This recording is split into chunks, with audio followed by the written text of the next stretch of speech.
Okay, first and foremost, I want to give all the honors, the praises, the glory belongs to my Lord and Savior. His name is Yahweh, by Sham Yahweh Shai, Bahasham Mahavakar Kwadash.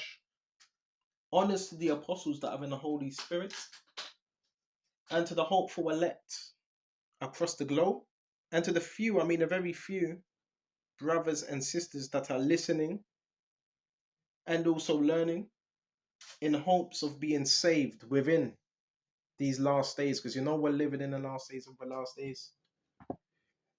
Something different.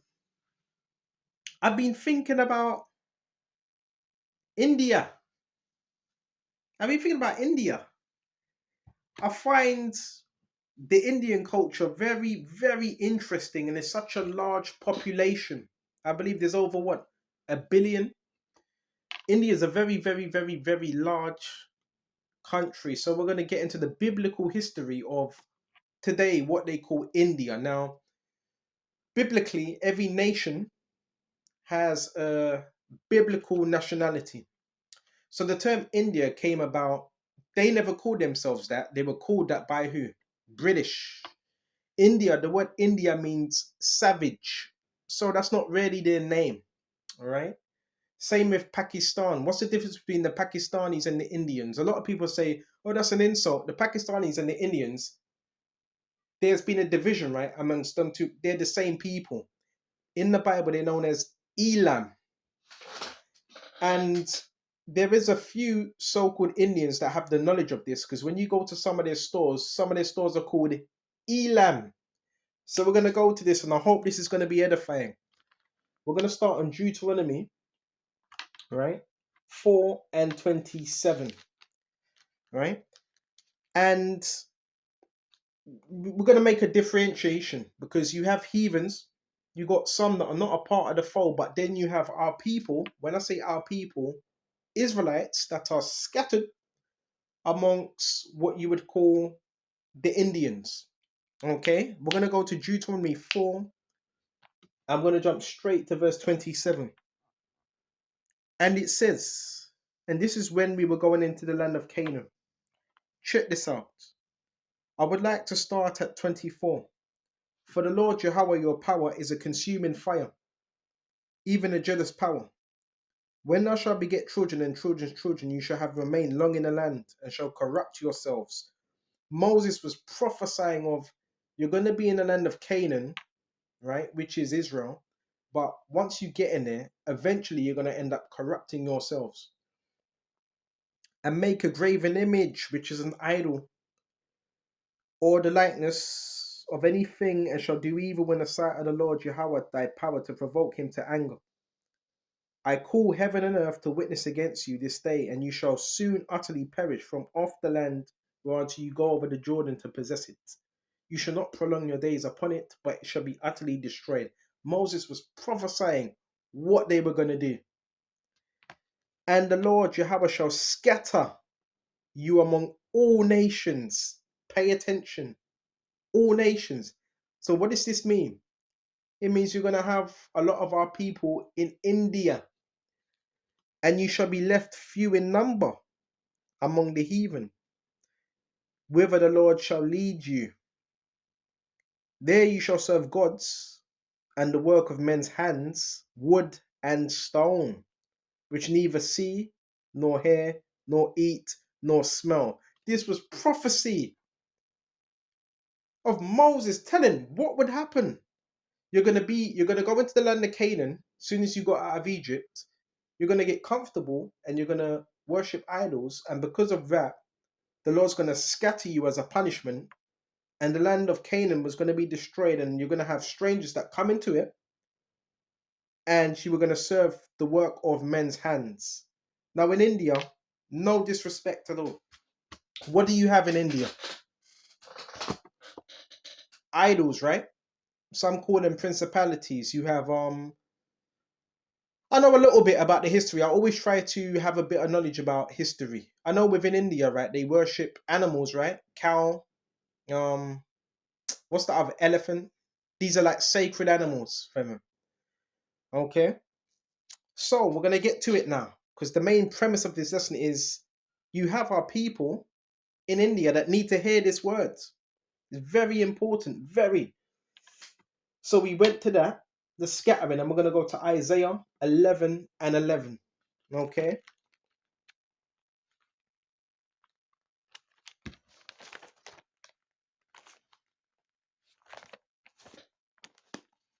Elam.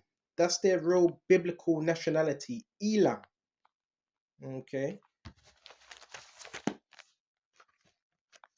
Isaiah 11 and 11.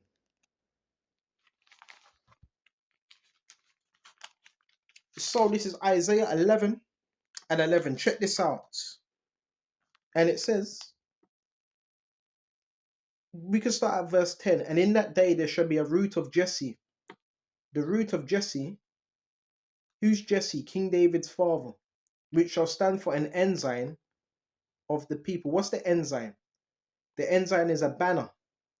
So the Bible is an ensign for our people. To it shall the Gentiles seek. This is where a lot of people get confused. And his rest shall be glorious. So the scriptures talk about heathens. You're going to worship heathens in their land. Who are these Gentiles? There's two types of Gentiles. Gentiles that are Israelites, but they're in different lands and they're adopting the ways of Gentiles, and there's Gentiles that are of the other nations.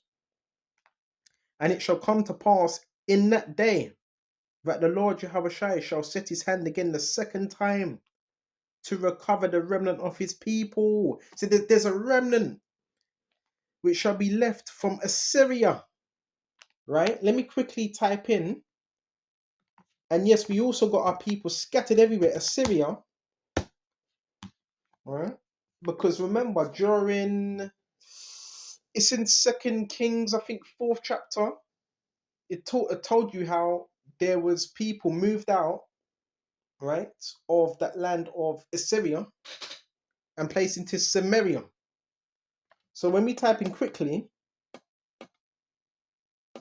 we might even get this. We might even get this as well, because we want to be on point with this at the time of Hosea. So let's quickly get this. 2 Kings 17 and 24. And it says, and the king of Assyria brought men from Babylon, from Kutta, from Ava, from Hamath, from Severium, placed them in the cities of Samaria, instead of the children of Israel, and they possessed Samaria and dwelt in the cities thereof. So this was the time of, what was the king's name? I think it was Ashadadan. I think his name was Ashadadan, right? And the children of Israel were taken out of Samaria. And when it says place brought men from Babylon, it says from Kutta, from Ava, from Hamath. So they were displaced. And this is where you have the term Falasha Jews, which are Ethiopians in the land.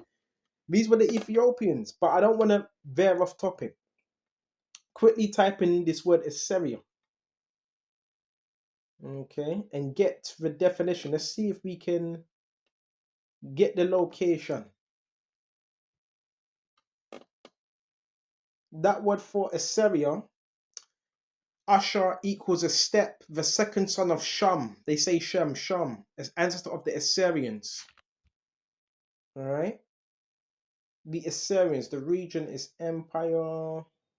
And we know the Assyrians were a great world power.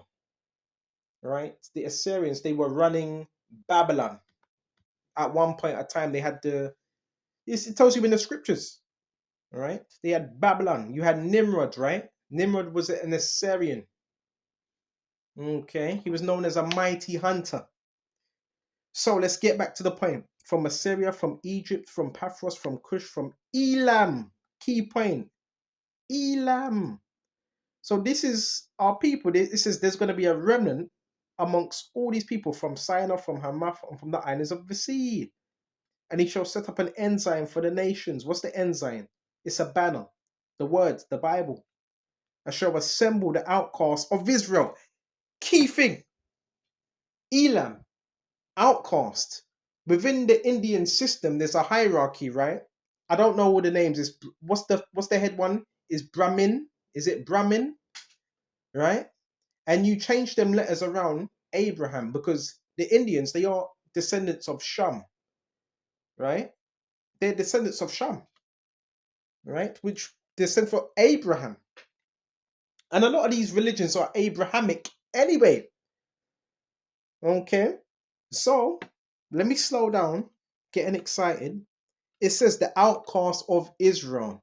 Now the Siddhis, the untouchables, the Dalits, these are a remnant of our people that were descendants of the Hebrews that were in Africa, west of Africa, different parts of Africa, and some in Bantu that were that were basically in slavery in India. Remember, our people, when we were on persecution, we had to scatter. Remember, that's a punishment. We would be scattered to different nations. Okay? So they're known as outcasts, cities, untouchables. They're like the lowest of the caste system. They get treated bad. They're basically slaves. Okay? Slaves. But what they don't tell you, you wouldn't have such a great empire within India without these people. Because it also tells you within the scriptures that even though we'd be scattered, we would come up with kingdoms. India had a kingdom. I don't know the name of the kingdoms. Let me see if I can type it in. Hold on just a minute. Because every nation had kingdoms, right? Just type in India great kingdoms and see what comes up. Kingdoms.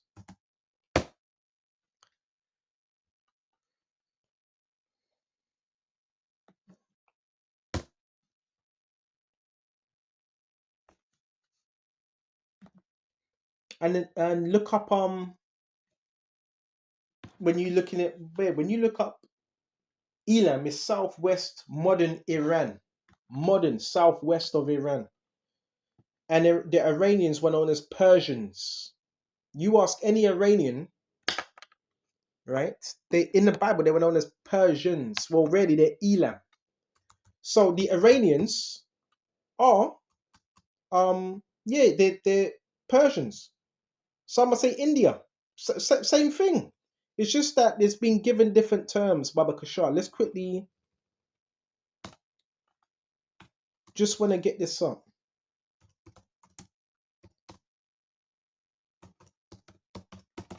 That's why it's so good to get into history. So you had different empires. Karu kingdom and the Gandhara kingdom and the Peru and the Yadu dynasties. Janapadas, Mahajanapadas, right? If I'm saying it right, Baba Kishra. And these were different kingdoms. Well, who do you think? And the Gupta. You had the Gupta, and we know them Guptas. Them Guptas are Israelites as well. We had all them kingdoms, right? And look at the Persian. The Persian is right next to India. Right next to India. These are the same people. Cyrus. Cyrus was what? Persian, right? They're Persians. Okay. So let me slow down because it's just so much. So we went to that now, Baba Kishore. So all these nations, the outcasts of Israel, they're going to be gathered together, the dispersed of Judah from the four corners of the earth. So Judah represents the so-called Negroes, and they went into slavery, and they went into different parts of the earth. And one of the major places they went to was also Africa and India. Okay, facts. So we went to that. We're gonna go to Jeremiah 49 and 38 as well.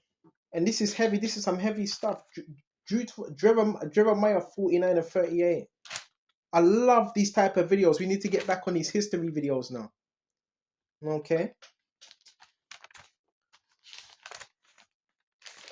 Bro, I've spoken to Indians, bro, that got flavor, bro. Flavor, and bro, cooking the food spicy and listen. And it ain't even just the cities. We're gonna do another lesson another time. It's not just the city. Bro, you got our people, the Punjabis. That's another lesson. Have you ever listened to Punjab music? It's got flavor, man. It's like the equivalent of Indian hip hop. But let's just stay on one topic. This is Jeremiah 49 and 38. That's why we can't, I've never made this a color thing. It's not about color, it's about the spirit of a person. Right? Jeremiah 49 and 38. I'm telling you, them cities and them untouchables, they're descendants of so-called slaves. They're really kings, priests, Israelites, man. Right? Jeremiah 49. We're not African, by the way. Jeremiah 49 and 38. It says, check this out. 30. Oh, this is heavy. We're going to jump to Jeremiah 49 and 34. The word of the Lord came to Jeremiah, the prophet, against Elam in the beginning of the reign of Zedekiah, king of Judah, saying, Thus saith the Lord of hosts, behold, I will break the bow of Elam and the chief of their might. And upon Elam will I bring the four winds from four quarters of heaven, and I will scatter them towards all those winds. And there shall be no nation whether the outcast, it says outcast, come on, of Elam shall not come. For I will cause Elam to be dismayed before their enemies and before them that seek their life. And this was obviously a punishment, right? And I will bring evil upon them, even my fair singer, saith the Lord, and I will send sword after them and have them consumed. Go to southern India and look at the state they're in, right? They're treated like shit. Just like you Negroes all across the world, in America, in the UK. And I will set my throne in Elam, set my throne. So these are a royal people. And I will destroy from thence the king and the princes, saith the Lord. But it shall come to pass in the latter days, we're in the latter days now, that I will bring again the captivity of Elam, saith the Lord. So he's bringing our people back to who they are. This is why we need to teach this word and bring the gospel out. You never know who's listening. You never know who's listening. Okay. So I'm getting excited now. So yeah, remember the Indians, they're sons of Sham. They are Hebrew. Even the heathenistic ones, they descend from Sham. All right. Remember, you had three sons: Sham, Ham, and Japheth. Sham represented the Middle East, right? And Ham represented the so-called land of Africa, which had the Canaanites, Perizzites, and Japheth represented Europe, which you had the Polynesians and so forth. Maybe we can do another lesson on it. Listen, we're just gonna go with the flow. Okay, so yeah, I hope this was edifying. So when you see an Indian, don't be forced to just look at one group and be like, okay, yeah, it's just all no. You have different categories of Indians within that land. Okay, but the premise of this lesson was to let you know that there's a lot of our people in that land, a lot, right? And they're very talented, by the way, very talented. Okay, don't get it twisted. They just show you things on the news, right? Of a poor, you know, Indian, going through some garbage or something. Don't get it. Very talented, man. Okay, very. So I hope this was edifying.